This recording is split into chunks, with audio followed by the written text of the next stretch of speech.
¿Qué tal, equipo? Muy buenos días. Te saluda Andrés D'Andrea de andresdandrea.com. El día de hoy vamos a comenzar la lectura del 12º capítulo del devocional La Biblia en un año, versión 2021. Aparte del devocional, vamos a estar leyendo algunos pasajes de Proverbios, capítulo 1, Mateo, capítulo 10 y Génesis, capítulos 25 y 26. ¿Va? ¿Listo? Comenzamos. La lectura del día de hoy se llama ¿Cómo lidiar con el temor? En un nivel, el temor es saludable. Es una emoción inducida ante una amenaza percibida, una emoción humana natural dada por Dios, un mecanismo básico de supervivencia que nos mantiene con vida y nos protege del peligro. No obstante, también existe una cosa llamada el temor no saludable. La palabra griega comúnmente usada en el Nuevo Testamento es phobos, de donde deriva la palabra fobia. Es el miedo no saludable, desproporcionado, en relación al peligro que representa. Una reacción ante una evidencia falsa que se presenta como verdadera. Es dramatizar una situación, sobreestimar el peligro y subestimar mi capacidad para enfrentarla. Las fobias habituales incluyen miedos en relación a la salud, las finanzas, el fracaso, el envejecimiento, la muerte, la soledad, el rechazo, a no ser especial, a echarlo todo a perder, a hablar en público, a volar, a las alturas, a las serpientes y las arañas, etc. También incluyen cosas englobadas en la expresión inglesa FOMO, miedo a perderse algo o miedo a no ser especial. A lo largo de mi vida he experimentado muchos temores, desde un miedo a las alturas a ataques de pánico y otros miedos irracionales, temores acerca de predicar y miedo de hacer algo que pudiera deshonrar el nombre de Jesús. Aunque el Espíritu de Dios no genera temor negativo, existe un temor saludable, el temor de Dios. Desde luego, no implica vivir aterrorizados con respecto a Dios. En realidad significa lo opuesto. Es una comprensión de quién es Dios en relación a nosotros.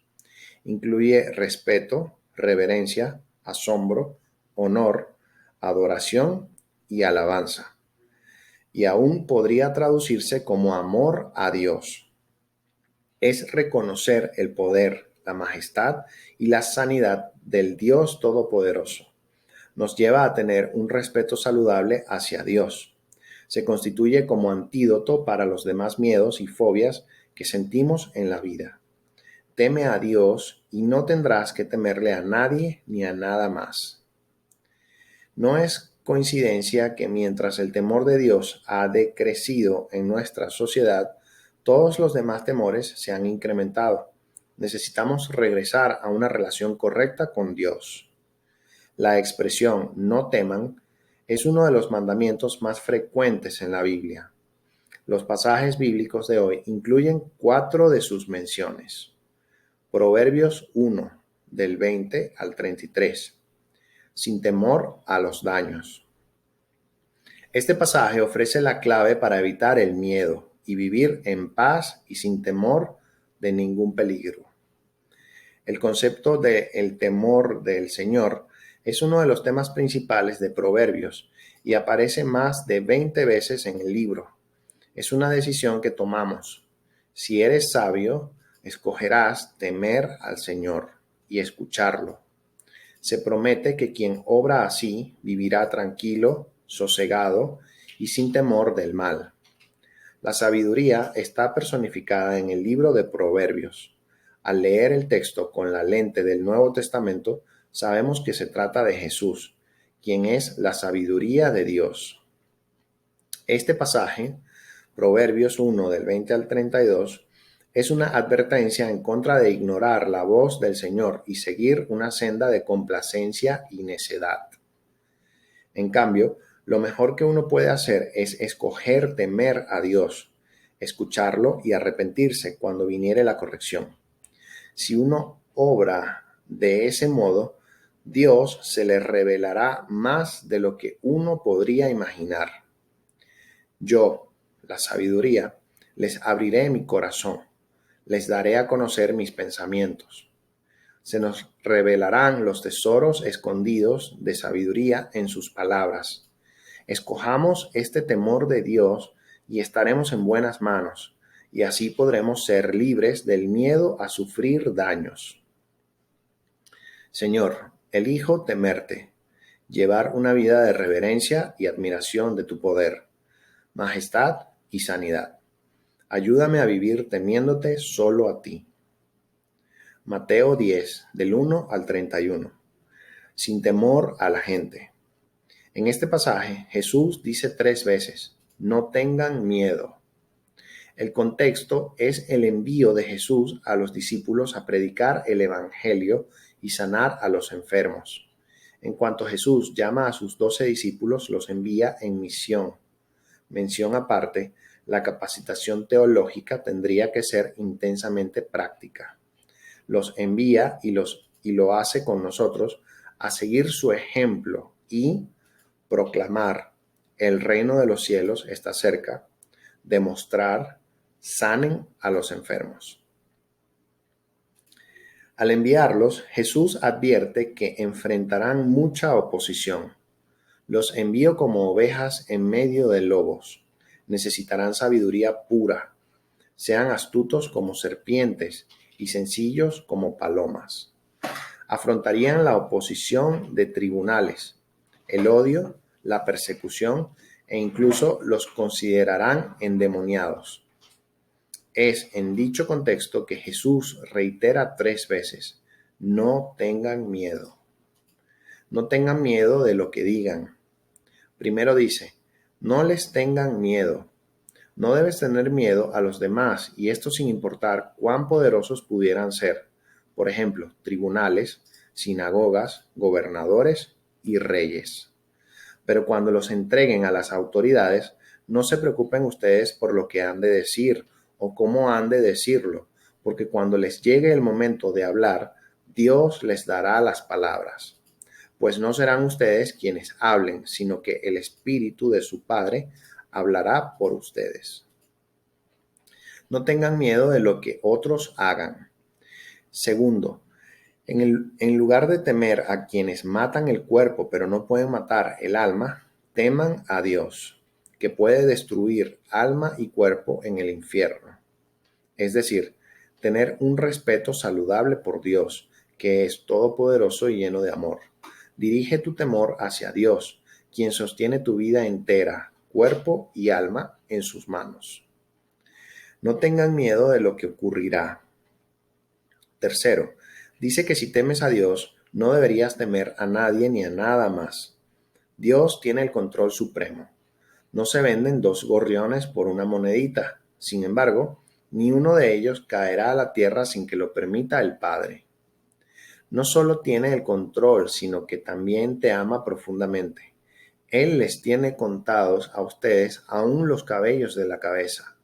Así que no tengan miedo, ustedes valen más que muchos gorriones. A Dios le importa lo que te pasa aún más de lo que a ti mismo te importa. Señor, gracias por decirme que no debo tener miedo. Gracias por valorarme y amarme tanto. Ayúdame a conocer tu amor y a confiar en ti y no temer. Génesis 25:1 al 26:35. Sin temor a la muerte. La vida nunca es fácil. No fue fácil para Isaac. Entre otras dificultades, esperó 20 años el nacimiento de un hijo. Luego fue testigo de la rivalidad entre hermanos al nacer los mellizos.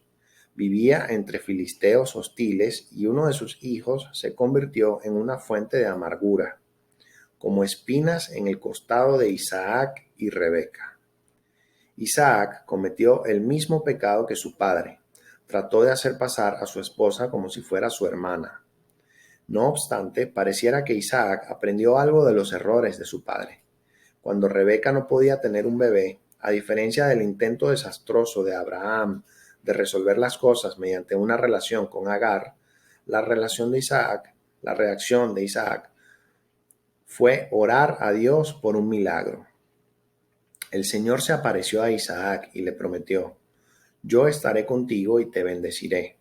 Por medio de tu descendencia, todas las naciones de la tierra serán bendecidas. Sin embargo, Isaac tenía miedo, temía morir. Tan bella era Rebeca que Isaac tenía miedo de decir que era su esposa, pues pensaba que por causa de ella podrían matarlo.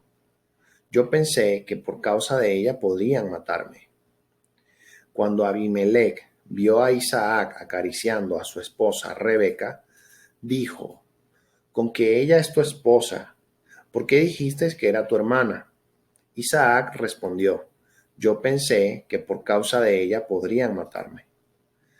Dios dijo a Isaac: no temas, que yo estoy contigo. Isaac temía a la gente más de lo que temía a Dios. Entonces se le recordó que no debía tener miedo a los demás porque Dios estaba con él. Recuerda la misma verdad al verte tentado a temer.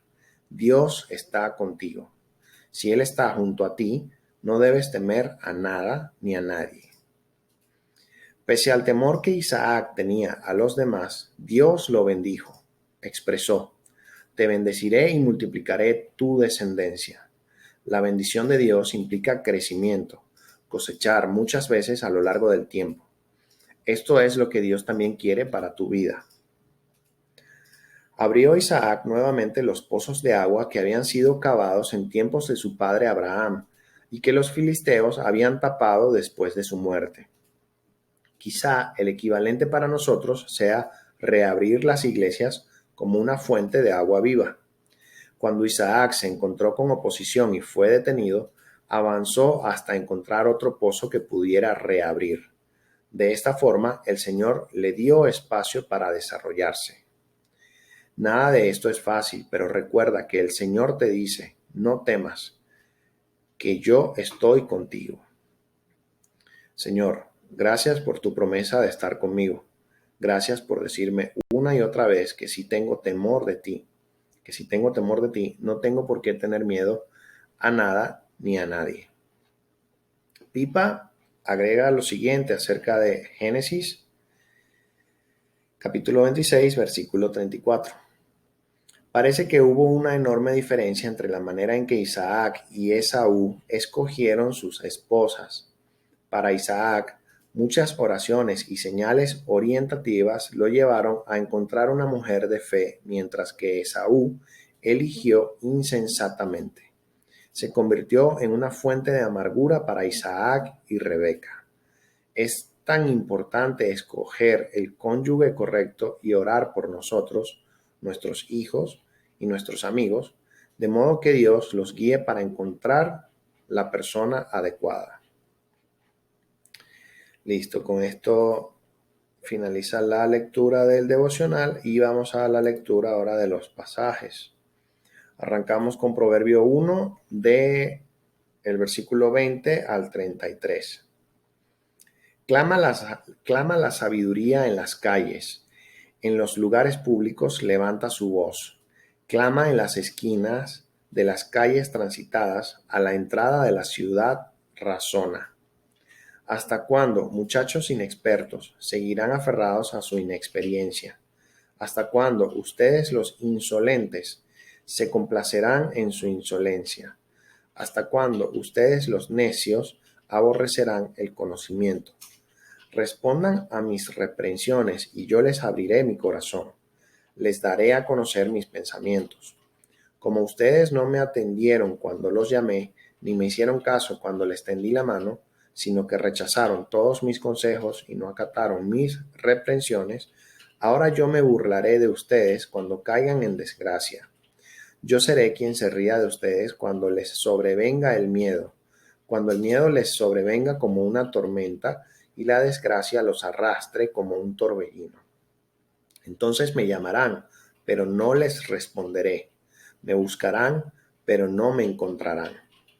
Por cuanto aborrecieron el conocimiento y no quisieron temer al Señor, por cuanto no siguieron mis consejos, sino que rechazaron mis reprensiones, cosecharán el fruto de su conducta, se hartarán con sus propias intrigas. Su descarrío e inexperiencia los destruirán, su complacencia y necedad los aniquilarán. Pero el que me obedezca vivirá tranquilo, sosegado y sin temor del mal. Mateo 10, del 1 al 31. Reunió a sus 12 discípulos y les dio autoridad para expulsar a los espíritus malignos y sanar toda enfermedad y toda dolencia. Estos son los nombres de los 12 apóstoles. Primero Simón, llamado Pedro, y su hermano Andrés, Jacobo y su hermano Juan, hijos de Zebedeo, Felipe y Bartolomé, Tomás y Mateo, el recaudador de impuestos, Jacobo, hijo de Alfeo, y Tadeo, Simón el celote, y Judas Iscariote, el que lo traicionó. Jesús envió a estos 12 con las siguientes instrucciones: no vayan entre los gentiles ni entren en ningún pueblo de los samaritanos. Vayan más bien a las ovejas descarriadas del pueblo de Israel. Donde quiera que vayan, prediquen este mensaje: el reino de los cielos está cerca. Sanen a los enfermos, resuciten a los muertos, limpien de su enfermedad a los que tienen lepra, expulsen a los demonios. Lo que ustedes recibieron gratis, denlo gratuitamente. No lleven oro ni plata ni cobre en el cinturón, ni bolsa para el camino, ni 2 mudas de ropa, ni sandalias, ni bastón, porque el trabajador merece que se le dé su sustento. En cualquier pueblo o aldea donde entren, busquen a alguien que merezca recibirlos y quédense en su casa hasta que se vayan de ese lugar. Al entrar digan: paz a esta casa. Si el hogar se lo merece, que la paz de ustedes reine en él, y si no, que la paz se vaya con ustedes. Si alguno no los recibe bien ni escucha sus palabras, al salir de esa casa o de ese pueblo, sacúdanse el polvo de los pies. Les aseguro que en el día del juicio el castigo para Sodoma y Gomorra será más tolerable que para ese pueblo. Los envío como ovejas en medio de lobos. Por tanto, sean astutos como serpientes y sencillos como palomas. Tengan cuidado con la gente. Los entregarán a los tribunales y los azotarán en las sinagogas. Por mi causa, los llevarán ante gobernadores y reyes para dar testimonio a ellos y a los gentiles. Pero cuando los arresten, no se preocupen por lo que van a decir o cómo van a decirlo. En ese momento se les dará lo que han de decir, porque no serán ustedes los que hablen, sino que el Espíritu de su Padre hablará por medio de ustedes. El hermano entregará a la muerte al hermano, y el padre al hijo. Los hijos se rebelarán contra sus padres y harán que los maten. Por causa de mi nombre, todo el mundo los odiará, pero el que se mantenga firme hasta el fin será salvo. Cuando los persigan en una ciudad, huyan a otra. Les aseguro que no terminarán de recorrer las ciudades de Israel antes de que venga el Hijo del Hombre. El discípulo no es superior a su maestro, ni el siervo superior a su amo. Basta con que el discípulo sea como su maestro y el siervo como su amo. Si al jefe de la casa lo han llamado Belcebú, cuánto más a los de su familia. Así que no les tengan miedo, porque no hay nada encubierto que no llegue a revelarse, ni nada escondido que no llegue a conocerse. Lo que les digo en la oscuridad, díganlo ustedes a plena luz. Lo que se les susurra al oído, proclámenlo desde las azoteas. No teman a los que matan el cuerpo, pero no pueden matar el alma. Teman más bien al que puede destruir el alma y el cuerpo en el infierno. No se venden 2 gorriones por una monedita. Sin embargo, ni uno de ellos caerá a tierra sin que lo permita el Padre. Y Él les tiene contados a ustedes aún los cabellos de la cabeza. Así que no tengan miedo. Ustedes valen más que muchos gorriones.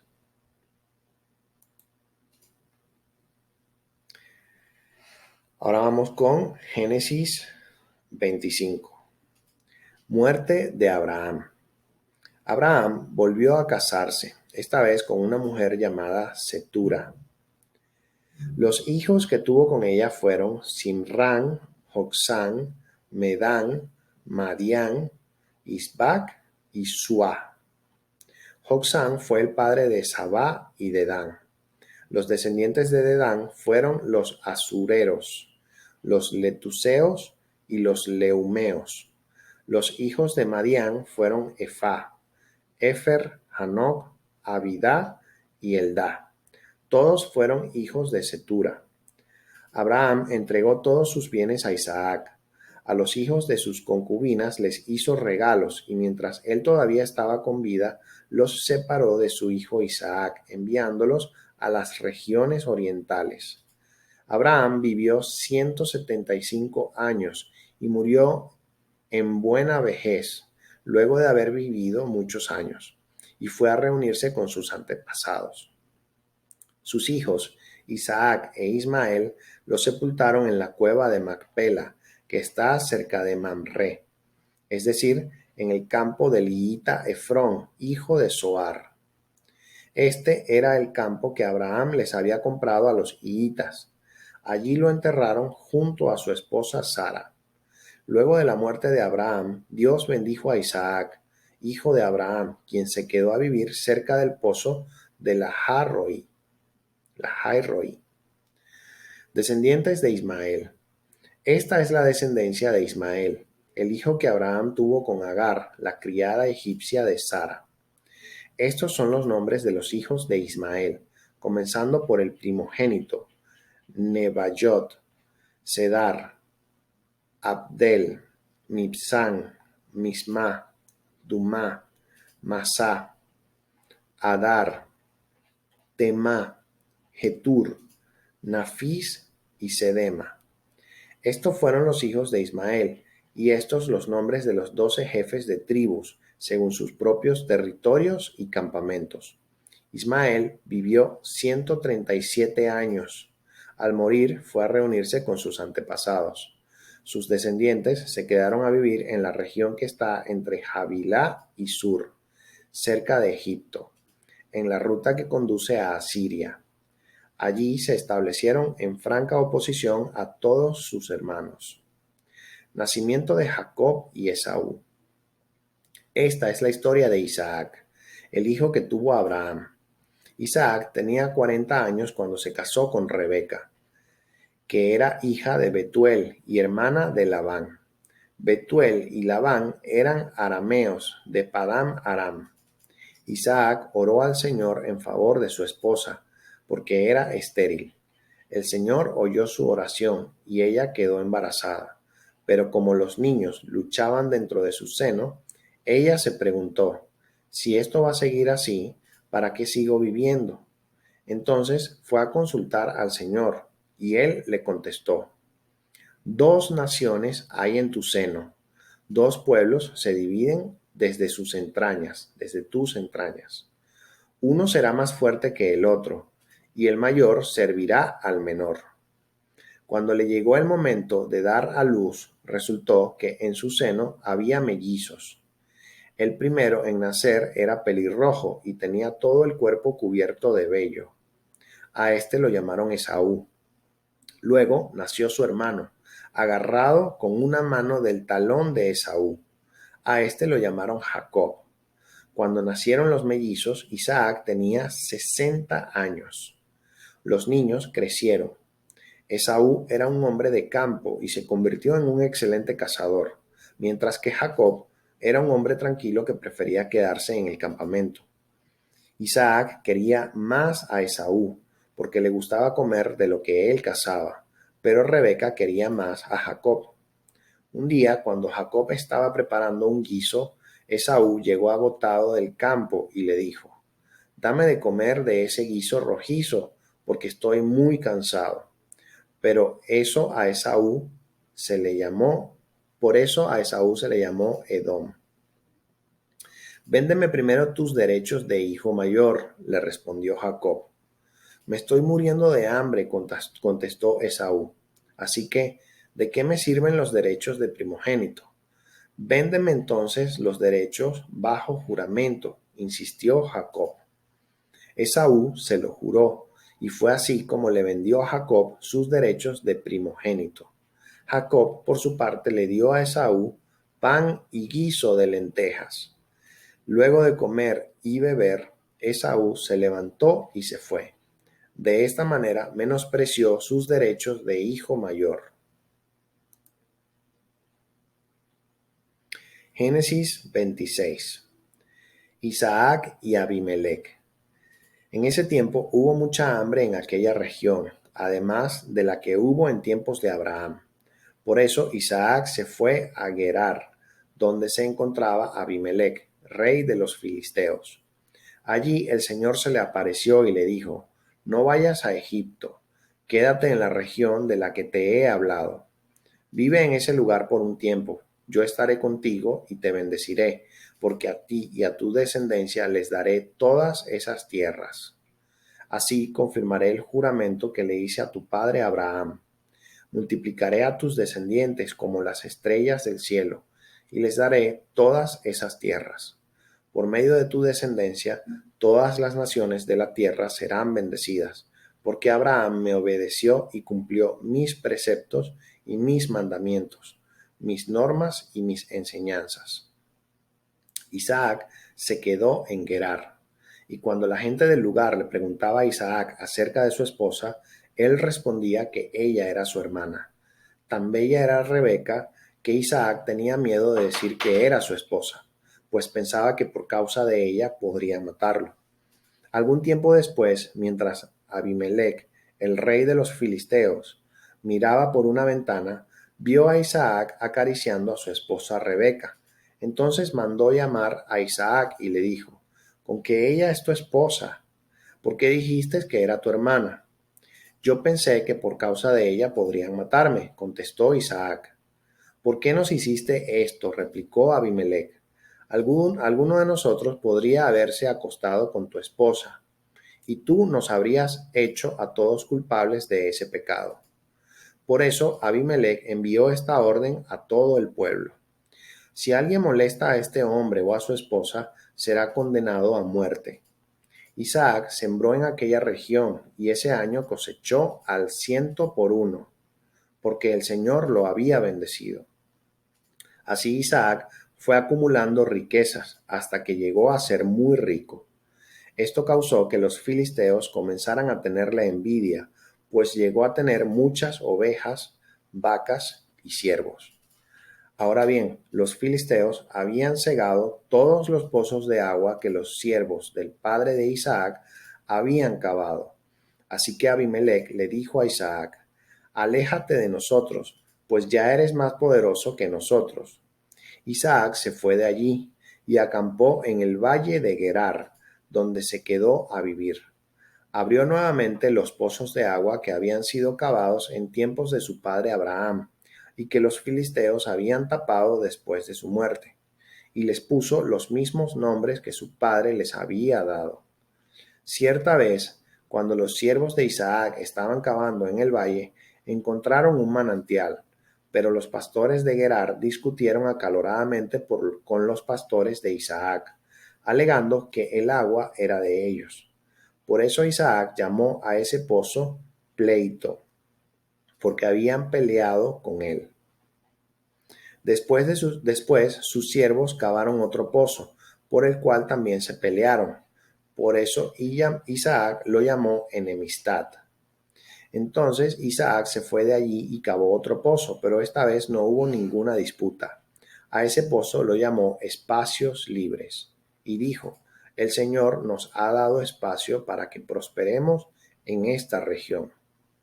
De allí Isaac se dirigió a Beerseba. Esa noche se le apareció el Señor y le dijo: Yo soy el Dios de tu padre Abraham. No temas, que yo estoy contigo. Por amor a mi siervo Abraham, te bendeciré y multiplicaré tu descendencia. Allí Isaac construyó un altar e invocó el nombre del Señor. Acampó en ese lugar y sus siervos cavaron un pozo. Cierto día, Abimelec fue a ver a Isaac desde Gerar. Llegó acompañado de su consejero Ahuzat y de Ficol, el jefe de su ejército. Isaac les preguntó: si tanto me odian que hasta me echaron de su tierra, ¿para qué vienen a verme? Nos hemos dado cuenta de que el Señor está contigo, respondieron. Hemos pensado que tú y nosotros debiéramos hacer un pacto respaldado por un juramento. Ese pacto será el siguiente: tú no nos harás ningún daño, ya que nosotros no te hemos perjudicado, sino que te hemos tratado bien y te hemos dejado ir en paz. Ahora el bendecido del Señor eres tú. Isaac les preparó un banquete y comieron y bebieron. A la mañana siguiente se levantaron muy temprano e hicieron un compromiso mutuo. Luego Isaac los despidió y ellos se fueron en calidad de amigos. Aquel mismo día, los siervos de Isaac fueron y le informaron acerca de un pozo que habían cavado y le dijeron: hemos encontrado agua. Isaac llamó a ese pozo Juramento. Por eso la ciudad se llama Beerseba hasta el día de hoy. Isaac bendice a Jacob. Esaú tenía 40 años de edad cuando se casó con Judith, hija de Beeri, elita. También se casó con Basemat, hija de un hita llamado Elón. Estas dos mujeres le causaron mucha amargura a Isaac y a Rebeca. Y listo, ya con esto finalizamos la lectura del día de hoy. Así que te deseo que tengas un excelente día y nos vemos mañana para la próxima lectura. Bye bye.